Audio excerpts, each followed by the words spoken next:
कुछ दिन बाद अब शांति फाइनली उस पेंटिंग में एक तितली ड्रा करने वाला था, पर ये तीनों जाकर देखते हैं कि उस पेंटिंग में ऑलरेडी 2 तितलियां बनी हुई थी और ये तितली एग्जैक्टली उसी तरह की थी जो मुनियो की मॉम के ब्रोश में था। इसे देखकर शांति तो पैनिक करने लग जाता है, डर बताने लग जाता है ये वही तितली है जिसने मेरी मॉम को मारा है। ऐसे ही तितली का ब्रोश उस किले ने पहना हुआ था, उसी औरत ने मेरी मॉम को मारा था। ये सुनकर मुनियो शॉक रह जाती है क्योंकि ऐसा ब्रोश तो उसकी मॉम के पास था, इसलिए वो समझ जाती है कि गति की मॉम को उसकी मॉम ने ही मारा था। जो जानकर वो तो रोते हुए बाहर चली जाती है। गंते उसे समझाने आता है और मिनिंग उससे पूछती है कि कह दो ये सब झूठ है, जिसपे गंते उसे कुछ नहीं कह पाता, इसीलिए मुनियो बहुत दुखी होकर चली जाती है। देन गंते और डायरेक्टर सीसीटीवी चेक करते हैं। उन्हें पता चलता है कि ये तितली ड्रॉ करने वाली थी मिसबाक, जिससे गंते समझ जाता है कि मिसबाक ही मुनियो की मॉम है। तो मुनियो की मॉम बच गई थी और उन्होंने सर्जरी कराकर अपने फेस को चेंज कर लिया था। फिर इस हॉस्पिटल में ही काम करने चली आई क्योंकि वो अपने हस्बैंड को तड़प तड़प के दर्द में मरते हुए देखना चाहती थी। तो उनके मरने वाली रात गंते के जाने के बाद वो वापस मिस्टर को के रूम में आई थी क्योंकि मिस्टर को ने कहा था कि मुनियो से माफी मांगने के अलावा उन्हें और कोई रिग्रेट नहीं है। ये बात सुनकर मिसबाक को गुस्सा आ गया था क्योंकि मिसबाक ने इन्हें अभी तक इसलिए जी रखा था ताकि ये पूरी जिंदगी रिग्रेट करते रहे, पर अब जब उन्हें मारने का कोई रिग्रेट ही नहीं था इसलिए मिसबाक ने इन्हें मार दिया। इधर गति मुनियो को आकर बहुत समझाने की कोशिश करता है कि इसमें तुम्हारी कोई गलती नहीं है, पर मुनियो को बहुत गिल्टी फील हो रहा था क्योंकि उसकी मॉम की वजह से गत और शांति को कितना कुछ झेलना पड़ा था। गंते उसे बता देता है कि मिसबाक ही तुम्हारी मॉम है। ये जानकर मुनियो तो काफी डरने लगती है और गंते को शांति को लेकर कहीं दूर चली जाने के लिए कहती है क्योंकि उन्होंने कहा था कि वो मुनियो के करीब किसी को भी नहीं छोड़ेगी। पर गंते उसे कैसे भी करके शांत कराता है, लेकिन वो अकेले रहना चाहती थी इसलिए गंते को जाने के लिए कहती है, जिस वजह से वो अब खाना भी नहीं खा रही थी। शांति मुनियो की कंडीशन के बारे में जानने के लिए फोन करता है। गंते उसे अभी तक मुनियो के मम के सच के बारे में नहीं बताता, पर उसे यह बताता है कि मुनियो की तबीयत खराब है। जब जानकर गंते घर आता है और मुनियो को खाना खा लेने के लिए कहता है, वो नहीं बोलती तो शांति उसे अपने हाथों से खाना खिलाता है। मुनियो बार बार उससे रोते हुए माफी मांगने लगती है। शांति कहता है, मैं बड़ा भाई हूँ इसलिए मेरी बात सुनो, तुम खाना खा लो। जसन मुनियो रोते हुए ही खाना खाने लगती है, पर वो उससे बार बार माफी मांग रही थी तो शांति उसे माफ कर देता है। देन वो बाहर आकर गंते को बताता है कि मैंने उसे खाना खिला दिया है, पर पता नहीं क्यों वो मुझसे बार बार माफी मांग रही थी। जो सुन गंते इमोशनल होकर उसे हक कर लेता है और कहता है कि मैं हमेशा तुम दोनों को प्रोटेक्ट करूंगा। अब शांति को पता नहीं था कि मिसबाक ही मुनियो की मॉम है, उन्होंने ही उसकी मॉम को मारा है। इधर गंते को शांति कहीं नहीं मिल रहा था इसलिए वो उसे ढूंढते हुए काफी परेशान होता है। इस बारे में उसने मुनियो को भी कुछ नहीं बताया था और मिस्टर ली से कहकर उसने मुनियो को बाहर घुमा कर लाने के लिए कहा था। गंते शांति के फोन पे कॉल लगाता है। इस बार कॉल उठाती है, उसे कहती है कि अगर तुम्हें अपना भाई चाहिए तो हवेली में आ जाओ। इधर मुनियो को कुछ गड़बड़ लग रहा था इसलिए वो गाड़ी रुकवा कर अपने हवेली की ओर वापस आने लगती है। इधर गंते हवेली पहुंचता है तो वहाँ अपने भाई को बेहोश पड़ा हुआ पाता है। मिसबक कहती कि बस थोड़ा सा बेहोशी का इंजेक्शन दिया है, कुछ देर बाद होश में आ जाएगा, पर तुमने मेरी बेटी को बिगाड़ दिया है इसलिए तुम्हें ऐसे तो नहीं छोड़ सकती। मुनियो को भी यहाँ होना चाहिए था तब और मजा आता, पर क्योंकि वो अभी नहीं है इसीलिए मैं तुम्हें एक मौका देती हूँ, अपने भाई को लेकर मुनियो की लाइफ से बहुत दूर चले जाओ। और गंते कहता है कि मैं मुनियो को छोड़कर कहीं नहीं जाऊंगा। मिसबाक कहती कि अगर मैं ये बताऊं कि तुम्हारी मॉम की मौत मुनियो की वजह से हुई थी तब भी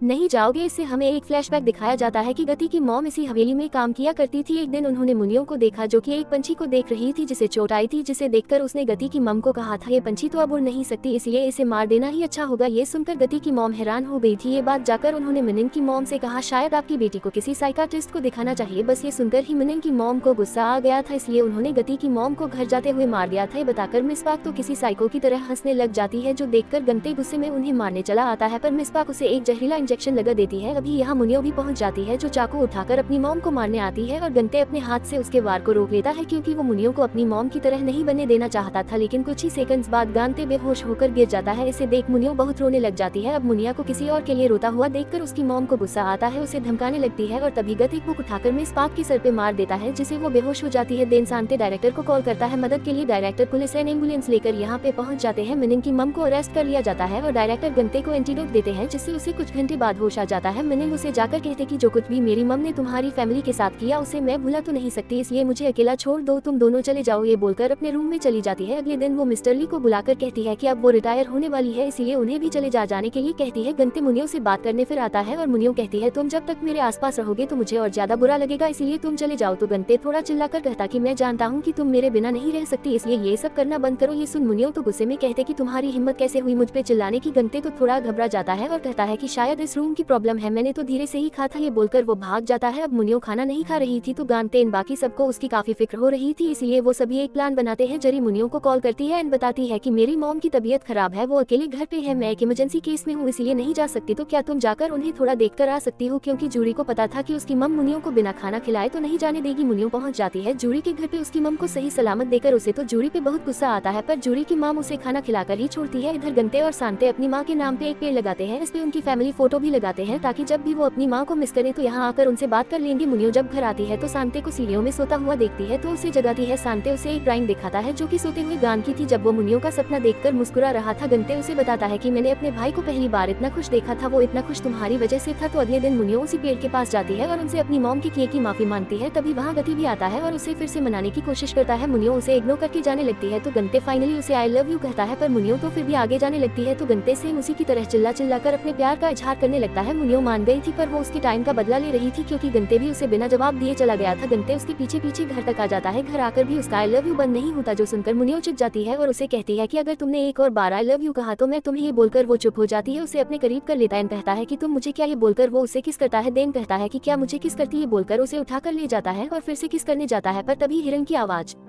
आती है तो इस बार गथ हिरन पे चिल्लाने लगता है। इससे दोनों हंसने लगते हैं। फिर उनका रोमांस कंटिन्यू रहता है। अब सब कुछ ठीक हो चुका था। अगले दिन मुनियो गति को बताती है कि वो शांति के साथ लिखी हुई बुक पब्लिश करेगी। जसन शांति तो बहुत खुश होता है। देन मुनियो आखिरी बार अपनी मॉम से मिलने जाती है, जहाँ मॉम उससे कहती है कि तुम उन लूजर्स के साथ कभी खुश नहीं रहोगी और मुझे तुम कभी भूल नहीं पाओगी। मुनियो उन्हें कहती कि मैं आपकी यादों को मिटा दूंगी और अपनी फैमिली के साथ हैप्पी मेमोरीज भी बनाऊंगी। इसे सुनते हॉस्पिटल के पेंटिंग में अपनी तितली बनाना शुरू करता है। गंते अपने दोस्त जेसू से मिलने जाता है क्योंकि उसने हर कदम पे गंते का साथ दिया था, इसलिए उसे वो हर चीज के लिए थैंक यू कहता है क्योंकि वो अभी तक अपने दोस्त को एक बार भी थैंक यू नहीं बोल पाया था। इधर मुनियो की नई बुक पब्लिश हो जाती है। शांति उसमें अपना नाम और फोटो देकर बहुत ही ज्यादा खुश होता है और वो इसे लेकर भागकर अपनी मॉम को दिखाने जाता है और उन्हें प्राउडली बताता है कि मॉम अब मैं एक आर्टिस्ट बन गया हूँ। ये बोलकर वो काफी खुश एंड इमोशनल होता है। उसे खुश देखकर गति और मिनिंग भी बहुत इमोशनल होते हैं। कुछ दिन बाद वो लोग हॉस्पिटल में उनकी नई बुक की कहानी पढ़ के सुनाने आते हैं, जो कहानी मोनिंगान तेसांग हॉस्पिटल के स्टाफ्स और पेशेंट्स के बारे में ही था। तो आगे की कहानी कौन पढ़ेगा, इसको लेकर शांति और मुनियो में बहसी ही छिड़ जाती है। इन्हें रोकने के लिए गंते को बीच में आना पड़ता है पर ये लोग लड़े ही जा रहे थे। ये देखकर सभी लोग हंसने लगते हैं। इधर मिस्टर ली और जूरी की लव स्टोरी भी शुरू हो गई थी। इवन मिस्टर ली जूरी के करीब रहने के लिए अपना नया ऑफिस योंगन सिटी में ही बनाने वाले हैं। तो पेंटिंग पूरी कर लेने की वजह से डायरेक्टर शांति को कैरावन कार गिफ्ट करते हैं, जो देख शांति एंड बाकी सब भी बहुत ही खुश होते हैं। घर आकर गंते उन्हें कहता है कि हमें एक लॉन्ग ट्रिप पे जाना चाहिए, पर शांति और मुनियो दोनों उसे मना कर देते हैं। तो गंते सैड होकर जेस और मिस्टर ली के साथ ड्रिंक करने चला जाता है। घर आता है तो देखता है कि मिनिंग और शांति तो दोनों तैयार थे ट्रिप पे जाने के लिए। इवन उन्होंने फैमिली टी शर्ट भी पहना था और गंते को सरप्राइज देने के लिए उन्होंने पहले मना किया था, जो सुन गंते तो बड़ा खुश होता है। पर ड्रिंक करने के लिए मिनिंग उस पर बहुत गुस्सा करती है। तो अगले दिन तीनों निकल जाते हैं फैमिली ट्रिप पे, जहाँ तीनों हैप्पी आई बहुत सारी जगह घूमते हैं, खूब एंजॉय करते हैं। एक रात मुनी और गंते को फिर से सॉरी कहती है, उसकी वजह से उन्हें कितना कुछ झेलना पड़ा। गंते कहता है आपसे कभी सॉरी मत कहना। दोनों हैप्पीली किस करते हैं। अगले दिन तीनों नई जगह जाने के लिए निकलने वाले थे, पर शांति कहता है कि अब आगे मैं तुम्हारे साथ नहीं जाऊंगा, तुम दोनों साथ में ये ट्रिप कंटिन्यू करो क्योंकि मैं वापस जा रहा हूँ एक प्रोफेशनल आर्टिस्ट बनने। राइटर को मेरी ड्राइंग्स बहुत पसंद आई है, इसलिए उन्होंने मुझे आर्टिस्ट का काम ऑफर किया है। गंते कहता है कि क्या तुम मेरे बिना रह सकोगे। शांति कहता है कि मैं सिर्फ मेरा हूँ और तुम सिर्फ तुम्हारे हो, और वैसे भी मैं तुमसे बड़ा हूँ इसलिए मैं अब अकेले रह सकता हूँ। जिससे गंते बहुत इमोशनल होता है कि फाइनली उसका भाई रिस्पॉन्सिबल बन गया और अपना ध्यान खुद रख सकता है। तो शांति उसे गले लगा लेता है। कुछ देर बाद मिस्टर ली उसे पिक करने आते हैं तो वो मनिंग और गंते को बाइक कहकर चला जाता है और मनिंग और गंते अपनी ट्रिप कंटिन्यू करते हैं। फाइनली ये सभी अपने अपने लाइफ हैप्पीली बिताने लगते हैं और वो काली पचाई हमेशा के लिए गायब हो जाती है। इसी हैप्पी एंडिंग के साथ इस ड्रामे का एंड यहीं पर होता है। ड्रामा कैसा लगा कमेंट करके बताना। वीडियो पसंद आए तो वीडियो को लाइक कर देना। चैनल पर पहली बार आए हो तो डू सब्सक्राइब।